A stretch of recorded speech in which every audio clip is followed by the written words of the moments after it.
activists from the Karni Sena have broken mirrors at the Rani Padmini Mahal in Rajasthan last evening. Activists of the Karni Sena have claimed responsibility and said they had given an ultimatum that mirrors should have been removed at the Padmini Mahal, which are shown to tourists as part of the narrative that says that in the 13th century, Rani Padmini was shown to Khilji in the mirror after she made peace with Raja Ratna Singh.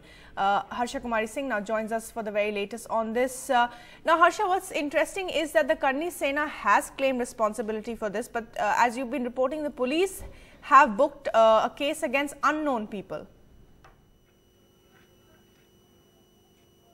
Yes, well, first let me give you the details of exactly how it happened. Apparently, some people in the guise of tourists went into the Rani Padmini Mahal. You know, it's open to tourists, the Chittorgarh Fort, which is an ASI monument. And then they took stones and they broke mirrors in the Rani Padmini Mahal and they walked out. Now, one of the people there went and complained to the guard who was there. And then, they went and put a case against unknown people. That was the case that the police did.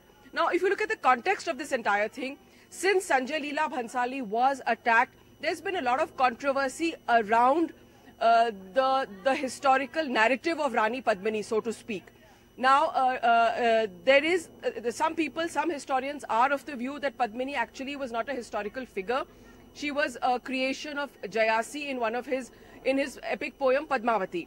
The other thing that the Karni Sena has been saying is, in the Rani Padmini Mahal, the mirrors, which were actually added only 50 years ago, apparently by the tourism department, should be removed because they contend that Padmini was never shown to Khilji in a mirror. Whatever the historical debate, whatever the historical narrative may be, the point is that when the Karni Sena attacked Sanjay Leela Bhansali and now when they've gone inside an ASI monument, in both cases, the Rajasthan government has not acted against them. And that really raises questions about the kind of vote bank politics that is being played out here in the background of a historical narrative, which in itself is debatable.